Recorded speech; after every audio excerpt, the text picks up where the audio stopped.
Hi, I'm Pamela Salzman. I'm going to show you today how to make the perfect pie crust. I'm going to start with 2.5 cups of this white flour, and then we're going to also add to this some sea salt and a little bit of sugar. And we're going to put this in the food processor too, and then like I said, a little bit of sugar. Just want to give this a quick pulse before I add the rest of our ingredients because I don't want any clumps of salt kind of staying there. So just give it a couple quick pulses just to blend it, and then you're ready to move on to adding the other 2 ingredients. This is a good quality, organic, unsalted butter. I already cut it and then stuck it back in the fridge. The key here, whenever you're making pastry, is you want everything to stay super cold. And then you have to have ice water on the ready as well. So I cut the butter into pieces like this. Okay, so I'm gonna put this in here. So give it a couple quick pulses. You don't want to over process your butter though, okay? You don't want this to be like one homogeneous mixture. Little pebbles of butter are actually great. That's what you want. Let's take a look and see what that looks like. Yeah, so you've got a couple of bigger chunks of butter and you've got some smaller chunks. That's perfect because we still have some more processing to do here. So it's okay if it seems a little bit under processed. I have some ice water ready to go. Remember, everything has to stay really cold. And there's really no way that everybody has the same moisture and humidity in their kitchen and the same moisture and humidity in their flour. So you really can't give an exact measurement for the water in a pie crust. You just have to kind of wing it a little bit. So for me, generally 6 tablespoons is about right with this much flour, but for you it might be 5 tablespoons. For some people it might be 8 tablespoons. So start low on the low end, and then you can always work yourself up. I'll show you what it looks like when it's not quite done, and then I'll show you what it looks like when it's perfect. So I'm gonna put less than I need right now, just so that I can show you that, what it looks like if it's too dry. Okay, so you don't want any ice in here, just the ice water. All right, so I'll sprinkle just a little bit for now.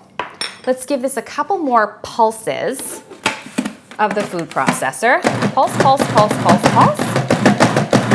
Okay. Now the way you know if the pastry is actually done and ready to be molded into a disc is by carefully placing your hand in here, grabbing some of this mixture and squeezing it. And if it holds together, then you're good to go. This one, as you can see, is really crumbling. So let's go ahead and add some more water right now.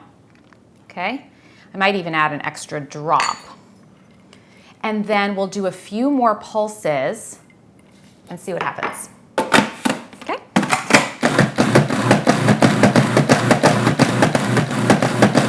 Okay, let's give this a squeeze.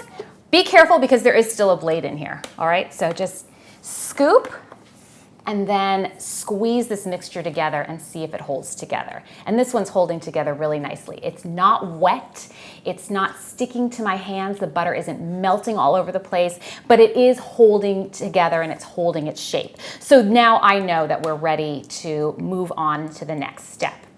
We're going to remove this pastry dough from the food processor, and we need to let it rest in the refrigerator in like a disc shape.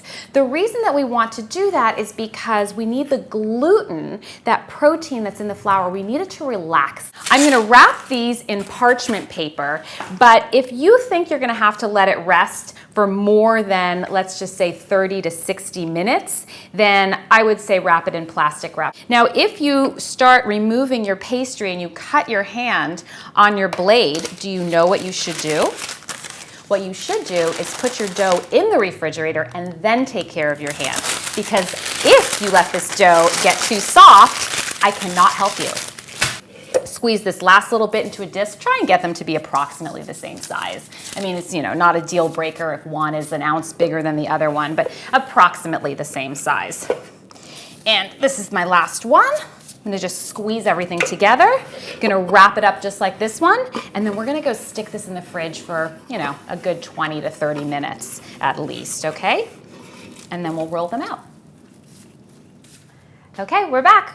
and it's time to start rolling out our pastry crust. I'm going to unwrap them and I'm going to roll these out to fit this pie plate right here. What you want to do is have some flour handy because you need to roll this out on a lightly floured surface. Then we're going to start from the center and then just go in one direction. So keep turning it every so often. If it cracks, it's okay. It probably just means it's a little bit cold. And then again, start from the center and go in one direction. And I'm going to keep turning it. If it feels like it's starting to stick, just kind of reposition some flour underneath. If you want this to be a perfect circle, then you can kind of keep squeezing or pinching these little ends together so that it stays a perfect circle. But otherwise, no big deal. Now, what I like to do, instead of measuring it with a ruler or something, I'm going to take my pie plate, invert it, flip it upside down, and then position it over my dough.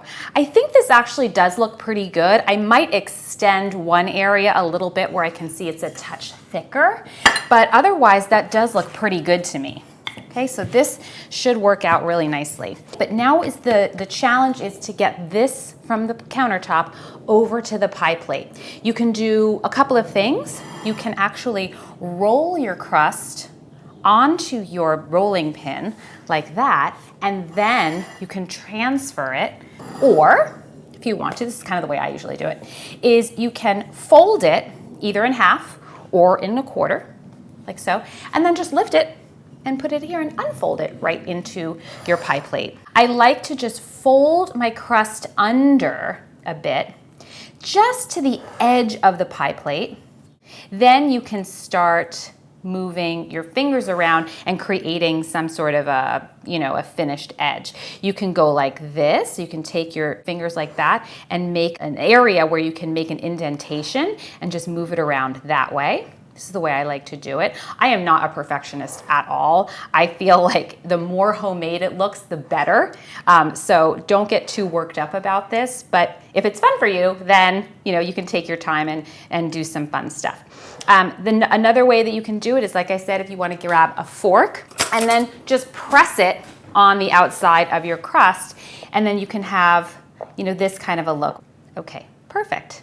And then when it's time to fill that, if you wanted to make like an apple pie or, a fruit pie that does need a top crust, then you would just do the same thing again by rolling this out, and then you would do a similar size, and then you would just lay it right on top of your pie crust. So once again, fold it or roll it over your rolling pin, and let's pretend that there's some fruit in here, and then you would just lay this over your fruit and then tuck under the crust and do the same exact thing again in terms of making a more decorative edge, and have fun with it, just like that. That's your perfect pie crust. Have fun.